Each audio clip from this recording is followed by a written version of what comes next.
তারা আগেরটাই ফিরে গিয়ে তারা প্রমাণ করলেন হাসিনা খারাপ কিন্তু হাসিনার নীতি ভালো। আমরা সেম বলতে বাধ্য হয়েছি।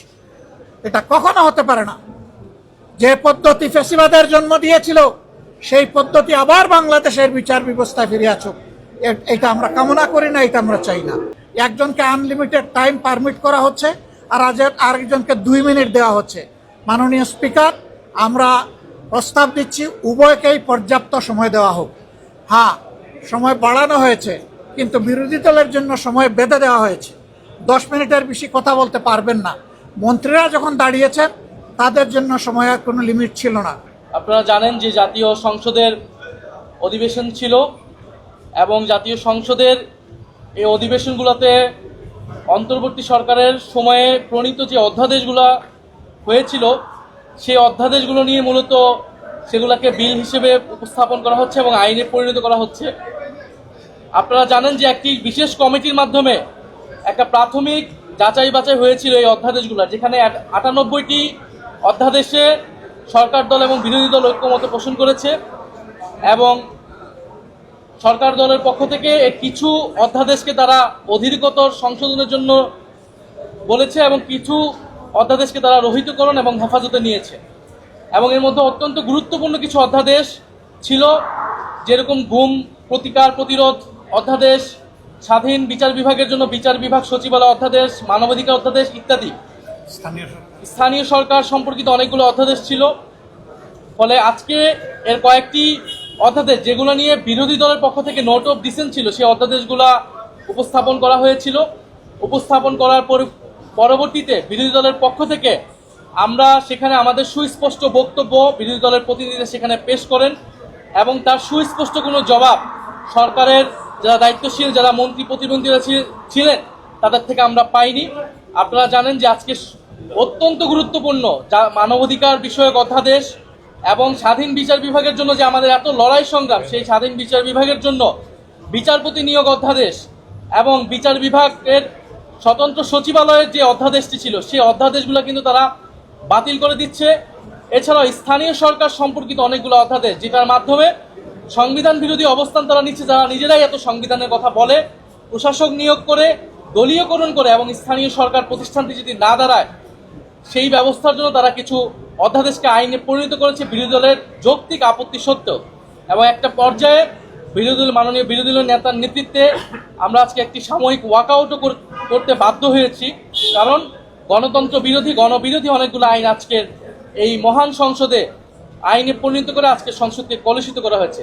সেই সম্পর্কেই আজকে বিস্তারিত এখন দেশবাসীর উদ্দেশ্যে এবং আপনাদের উদ্দেশ্যে মাননীয় বিরোধী দলের নেতা বিরোধী দলের পক্ষ থেকে অবস্থান ব্যক্ত করবেন। আসসালামু আলাইকুম ওয়া রাহমাতুল্লাহ। সাংবাদিক বন্ধুগণ এবং প্রিয় দেশবাসী, আপনারা ইতিমধ্যে অবহিত হয়েছেন সংবাদ মাধ্যমে এবং এইমাত্র বিরোধী দলীয় চিফ হুইপ যেটা বললেন তিনিও অনেকটা স্পষ্ট করেছেন। আজকে সকাল এবং বিকাল 2 দফায় সংসদ অধিবেশন অনুষ্ঠিত হয়েছে। 2 দফায় এমন কিছু বিল সংসদের সামনে এসেছিল, কিছু বিলে আমাদের কোনো আপত্তি ছিল না। আমরা মনে করি যে এইগুলা জনস্বার্থে প্রয়োজন, সেই বিলগুলোতে আমরা সম্মত হয়েছি এবং সর্বসম্মতিক্রমে সেটা পাশ হয়েছে। আবার কিছু বিল সংসদে উত্থাপন করা হয়েছিল, যেই বিলগুলোর মাধ্যমে সুস্পষ্টভাবে জনগণের অধিকার হরণ, সুপ্রিম কোর্টের এখতিয়ার কেড়ে নেওয়া এবং নির্বাচনী ব্যবস্থাকে ধ্বংস করার পায়তারা ছিল। আমরা সেই বিলগুলোতে আপত্তি উত্থাপন করেছিলাম। আমাদের আপত্তিতে আমাদেরকে সুযোগ দেওয়া হয়েছিল প্রথমে 2 মিনিট। আমরা প্রতিবাদ করে বললাম যে 2 মিনিটে তো কোনো বক্তব্য উপস্থাপন করা সম্ভব নয়। তখন স্পিকার মহোদয় প্রথম বক্তাকে 3 দফায় বাড়িয়ে 6 মিনিট দিলেন, যেটা ছিল আসলেই আমাদের উপর একটা কি বলবো, অবিচার কথাটা বলা ঠিক হয় না, তবে সুবিচার হয়নি। তারপরে আমরা দাঁড়িয়ে দেখলাম যে সংশ্লিষ্ট মন্ত্রী, তার কোনো সময়ের লিমিট নাই, দীর্ঘ সময় ধরে প্রাসঙ্গিক অপ্রাসঙ্গিক অনেক কথাই তিনি বললেন। আমরা তখন বললাম যে আমরা মাননীয় স্পিকারের কাছে আমরা সুবিচার আশা করি। একজনকে আনলিমিটেড টাইম পারমিট করা হচ্ছে আর আরেকজনকে 2 মিনিট দেওয়া হচ্ছে। মাননীয় স্পিকার, আমরা প্রস্তাব দিচ্ছি উভয়কেই পর্যাপ্ত সময় দেওয়া হোক। হ্যাঁ, সময় বাড়ানো হয়েছে, কিন্তু বিরোধী দলের জন্য সময় বেঁধে দেওয়া হয়েছে। 10 মিনিটের বেশি কথা বলতে পারবেন না। মন্ত্রীরা যখন দাঁড়িয়েছেন তাদের জন্য সময়ের কোনো লিমিট ছিল না, তারা আনলিমিটেড কথা বলেছে। এই রকম ভারসাম্যহীনভাবে আজকে আমাদেরকে দিনটা অতিক্রম করতে হয়েছে। আমরা জনস্বার্থে আমরা সুস্পষ্টভাবে আমাদের আপত্তি জানিয়েছি যে আমরা বিচার বিভাগকে স্বাধীন হিসাবে দেখতে চাই, আর সেই বিচার বিভাগের স্বাধীনতার জন্য বিচারক নিয়োগ এবং স্বাধীন সচিবালয় বিচার বিভাগের কায়েম অতি জরুরি, যা ইতিমধ্যে একটি রায়ের মাধ্যমেও গতকাল এটা জনগণের সামনে এসেছে। আমরা বলেছি সংবিধান এবং সর্বশেষ রায় এই দুইটাই বলে দিচ্ছে যে এই দুই জায়গায় হাত দেওয়া সঙ্গত নয়, এটি অন্যায়, এটি বিচার বিভাগের উপরে নির্লজ্জ হস্তক্ষেপের সামিল। সুতরাং এখানেও আমরা ডিফার করেছি। এরপরে বিচারক নিয়োগের ক্ষেত্রে কথা এসেছে, তারাই যুক্তি দিতে গিয়ে প্রমাণ করেছেন যে অতীতে দলীয় বিবেচনায় যে সমস্ত বিচারপতিদেরকে নিয়োগ করা হয়েছিল তাদের হাতেই বিচারপতি খায়রুল হকের জন্ম হয়েছে, বিচারপতি মানিকের জন্ম হয়েছে এবং শপথপত্র রাজনীতিবিদ জনাব এনায়েত রহিমের জন্ম হয়েছে। তারা এটা স্বীকার করেছেন। আমরা সেই জায়গাটাই ফোকাস করেছিলাম যে বিচার বিভাগের নিয়োগ যদি নির্বাহী বিভাগের কর্তৃত্বের ভিতরে থাকে তাহলে বিচার বিভাগে এই ধরনের দুর্ঘটনা ঘটতেই থাকবে এবং জনগণ ন্যায় বিচার থেকে বঞ্চিত হবেন। কাজেই আমরা চাই না যে এখানে নির্বাহী বিভাগের কোনো কর্তৃত্ব থাকুক।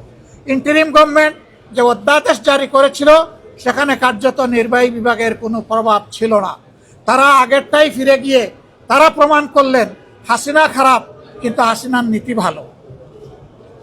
আমরা সেম বলতে বাধ্য হয়েছি। এটা কখনো হতে পারে না। যে পদ্ধতি ফ্যাসিবাদের জন্ম দিয়েছিল সেই পদ্ধতি আবার বাংলাদেশের বিচার ব্যবস্থায় ফিরে আসুক, এটা আমরা কামনা করি না, এটা আমরা চাই না। এখানেও আমরা আমাদের তীব্র প্রতিবাদ রেকর্ড করেছি। এরপরে আপনারা দেখেছেন স্থানীয় সরকার বিল। স্থানীয় সরকারের 4টা বিল ছিল, জেলা পরিষদ, উপজেলা পরিষদ, সিটি কর্পোরেশন এবং পৌরসভা। এই সব জায়গায় বেপরোয়াভাবে অনেক জায়গায় ইতিমধ্যে দলীয় প্রশাসক নিয়োগ করে এই জায়গাগুলোকে কলুষিত করা হয়েছে। অথচ বিএনপি তাদের 31 দফা সংস্কার প্রস্তাব এবং তাদের নির্বাচনী ইশতেহার 2 জায়গায় পরিষ্কার বলেছে স্থানীয় সরকার লেভেলে যদি কোনো নির্বাচিত জনপ্রতিনিধি মারা যান অথবা কোর্টের দ্বারা সুস্পষ্ট দণ্ডিত হন সেই ক্ষেত্রেই কেবল প্রশাসক বসানো হবে, অন্যথায় নয়। এখন কোন কারণে তারা বসালেন তার কোনো জবাব তারা আমাদেরকে দিতে পারেননি। তারা মূলত এই টায়ারগুলোকে নির্লজ্জ দলীয়করণই করেছেন এবং তারও প্রতিবাদ আমরা জানিয়েছি। আমরা আশঙ্কা করছি এইভাবে বাংলাদেশের সবগুলো প্রতিষ্ঠানকে দলীয়করণ করা হবে। কার্যত এটি হবে আরেকটা ফ্যাসিজম, কার্যত এটি হবে আরেকটা অলিখিত বাকশাল। আমরা সেই বাকশালও চাই না, আমরা সেই ফ্যাসিজমও চাই না। এই জন্য এই ব্যাপারে আমরা সংবিধান থেকেই যুক্তি উত্থাপন করেছি এবং এই ব্যাপারে অতীতের অনেকগুলা গুরুত্বপূর্ণ মামলা, কুদরতে এলাহি বা বার্সার সরকার, তারপরে মাজদার হোসেন বার্সার সরকার, এই মামলাগুলো আমরা সামনে এনেছি রেফারেন্স। আমরা আশা করি এইগুলো আপনারাও জানেন। আমরা জনগণের পক্ষে, এই জন্যে জনবিরোধী যে আইনগুলো আজকে সংসদে শুধুমাত্র টুটার মেজরিটির বলে পাশ করা হয়েছে তারই প্রতিবাদ জানিয়ে, নিন্দা জানিয়ে আমরা সংসদ থেকে ওয়াক আউট করেছি। কিন্তু আমরা সংসদ বর্জন করি নাই। আমরা যাব, জনগণের হয়ে কথা বলবো, জনগণের স্বার্থের পক্ষে অবস্থান অক্ষুণ্ণ রাখবো। জনগণের স্বার্থের বিপক্ষে কিছু হলে আমাদের কণ্ঠ আবারও গর্জন করে উঠবে জনগণের অধিকারের পক্ষে ইনশাআল্লাহ তাআলা রাজিম। সাংবাদিক বন্ধুগণ, আপনারা পাশে থাকবেন। প্রিয় দেশবাসী, আপনাদের অধিকারের জন্য আমরা লড়াই চালিয়ে যাচ্ছি, লড়াই আমরা চালিয়ে যাব। কোনো অন্যায়ের কাছে আমরা মাথা নত করব না। আল্লাহ হাফেজ। বাংলাদেশ জিন্দাবাদ। হ্যাঁ, আমরা আজকে শেরপুর এবং বগুড়ায় 2টা নির্বাচন হয়েছে। এখানে অনেকেই বক্তব্য রাখতে গিয়ে বলেছেন 94 সালে হয়েছিল মাগুরায়, এবার হলো বগুড়ায়। শুধু নাম পরিবর্তন হয়েছে কিন্তু স্টাইল একই ধরনের ছিল। দলীয় সরকারের অধীনে তাদের কমিটমেন্ট ছিল তারা রাষ্ট্রীয় কোনো প্রতিষ্ঠানের উপর হস্তক্ষেপ করবেন না। আজকে কি হয়েছে জনগণ দেখেছে। শেরপুর 3 আসনে এর আগেও আপনারা জানেন আমাদের একজন সহকর্মীকে হত্যা করা হয়েছিল একটা উপজেলার একজন সেক্রেটারি মৌলানা রেজাউল করিমকে, আজকে আরেকটা উপজেলার একজন সেক্রেটারিকেও হত্যা করা হয়েছে। আমরা তার নিন্দা জানাই এবং এই দুই হত্যাকাণ্ডে দোষী, দুষ্কৃতিকারী, হত্যাকারী, খুনি যারা, এদেরকে বিচারে আওতায় আনার জন্য আমরা এই সংসদের স্পিকারের মাধ্যমে সাহায্য কামনা করেছি। প্রিয় দেশবাসী, এর মাধ্যমে প্রমাণ হয়ে যাচ্ছে যেই লাউ সেই কদু। এতদিন পর্যন্ত বিএনপির সমস্ত ভুলই ছিল মানুষকে ধোঁকা দেওয়া এবং প্রতারণা করা। তারা সেই একই ফ্যাসিজমের পথে হাঁটছে। আমরা আপনাদেরকে কথা দিচ্ছি দেশবাসী, আমরা ফ্যাসিজমকে মেনে নেব না। আগের ফ্যাসিজমকেও মেনে নেয়নি জনতা, আগের ফ্যাসিজমকে রুখে দিয়েছিল। নতুন করে ফ্যাসিজমকেও যদি কেউ প্রতিষ্ঠা করতে চান, তাও ইনশাআল্লাহ জনগণকে সাথে নিয়ে আমরা রুখে দেবো ইনশাআল্লাহ। আল্লাহ হাফিজ। বাংলাদেশ জিন্দাবাদ। আসসালামু আলাইকুম ওয়া রাহমাতুল্লাহ।